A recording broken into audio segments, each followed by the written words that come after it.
Hi friends, welcome to Garam Masala, the magic spices of cooking.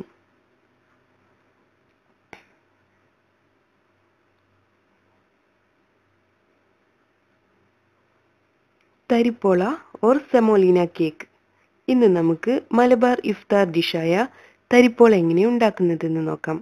ഇതിനു വേണ്ട ചേരുവകൾ: റവ 100 ഗ്രാം, മുട്ട 4 എണ്ണം, നെയ്യ് 1 ടേബിൾ സ്പൂൺ, പഞ്ചസാര 50 ഗ്രാം,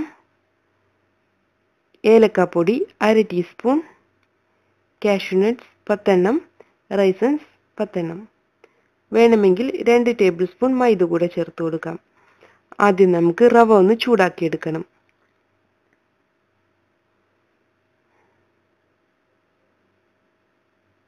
അടുത്തതായി 4 മുട്ട ബീറ്റ് ചെയ്തെടുക്കാം. ഒരു ഫുഡ് പ്രോസസ്സർ ഉപയോഗിച്ചോ ബ്ലെൻഡർ ഉപയോഗിച്ചോ നമുക്കിത് ബീറ്റ് ചെയ്തെടുക്കാം.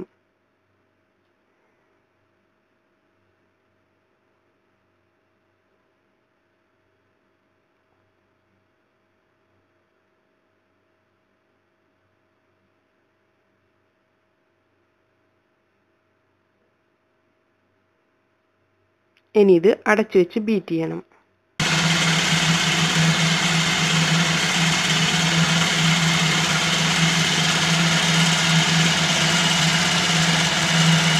ഇപ്പോൾ നമ്മുടെ മുട്ട നല്ല ഫ്ലഫി ആയി വന്നിട്ടുണ്ട്.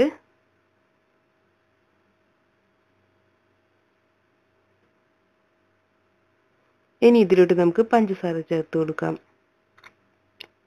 1/2 ടീസ്പൂൺ ഏലക്കാപ്പൊടി കൂടെ ചേർത്ത് അടച്ചു വെച്ച് ഒന്നുകൂടെ ബ്ലെൻഡ് ചെയ്തെടുക്കാം.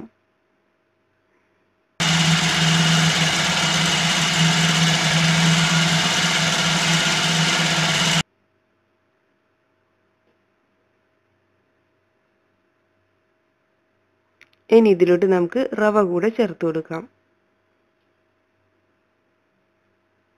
ഒന്ന് ബ്ലെൻഡ് ചെയ്തതിനു ശേഷം നമുക്ക് ഇത് ഓഫ് ചെയ്യാം. ഇനി നമുക്ക് തരിപ്പോള തയ്യാറാക്കാം. ഒരു സോസ് പാനോ അല്ലെങ്കിൽ പ്രഷർ കുക്കറോ ആണ് ഇതിനു വേണ്ടി ഉപയോഗിക്കേണ്ടത്. നമ്മുടെ സോസ് പാൻ ചൂടായി വന്നിട്ടുണ്ട്. ഇനി ഇതിലോട്ട് നമുക്ക് 1 ടേബിൾ സ്പൂൺ നെയ്യ് ഒഴിക്കണം. ഇനി നമുക്കിതൊന്ന് റൊട്ടേറ്റ് ചെയ്തെടുക്കാം. ഇനി ഇതിലോട്ട് നമ്മൾ നേരത്തെ തയ്യാറാക്കിയ ബാറ്റർ ഒഴിക്കണം. നമ്മുടെ ബാറ്റർ നല്ല സ്മൂത്ത് കൺസിസ്റ്റൻസിയിലുള്ളതാണ്. നമുക്കിത് ഇതിലോട്ട് ഒഴിച്ചു കൊടുക്കാം. ഇനി ഇത് അടച്ചു വെച്ച് ബേക്ക് ചെയ്തെടുക്കണം. വെരി ലോ ഫ്ലെയിമിലാണ് ഇത് ബേക്ക് ചെയ്തെടുക്കേണ്ടത്. ഒരു പാൻ ചൂടാക്കി അതിൻ്റെ മുകളിൽ സോസ് പാൻ വെച്ച് നമുക്കിത് ബേക്ക് ചെയ്തെടുക്കാം. 3 മുതൽ 5 മിനിറ്റിന് ശേഷം നമുക്കിതൊന്ന് തുറന്നു നോക്കാം. ഇപ്പോൾ നമ്മുടെ തരിപ്പോള നന്നായി പൊങ്ങി വന്നിട്ടുണ്ട്. ഇനി ഇതിൻ്റെ മുകളിലായി നമുക്ക് കാഷ്യൂ നട്ട്സും റൈസൻസും കൊണ്ട് ഡെക്കറേറ്റ് ചെയ്ത് കൊടുക്കാം.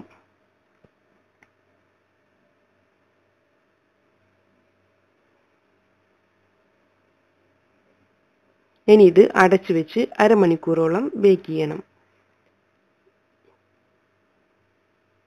ഇനി നമുക്ക് നമ്മുടെ തരിപ്പോള കുക്കായിട്ടുണ്ടോ എന്നൊന്ന് ചെക്ക് ചെയ്യാം. ഒരു നൈഫ് ഉപയോഗിച്ച് ഇതുപോലെ നമുക്കൊന്ന് ഡിപ്പ് ചെയ്ത് നോക്കാം. ഇപ്പോൾ നമ്മുടെ നൈഫ് ക്ലീൻ ആയി വന്നിട്ടുണ്ട്. അപ്പോൾ നമ്മുടെ തരിപ്പോള കുക്കായിട്ടുണ്ട്. നമുക്കിനി ഇത് സോസ് പാനിൽ നിന്ന് സെപ്പറേറ്റ് ചെയ്തെടുക്കാം. ഒരു സ്പാച്ചില ഉപയോഗിച്ച് നമുക്കിത് സെപ്പറേറ്റ് ചെയ്യാം.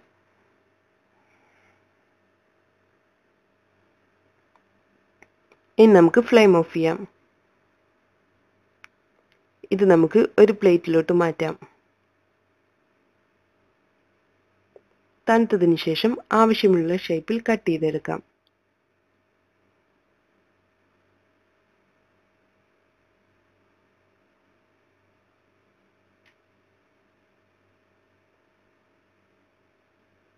അങ്ങനെ നമ്മുടെ easy, tasty and yummy tharipola ready ആയിട്ടുണ്ട്. നമുക്കിത് സെർവ് ചെയ്യാം. Thank U.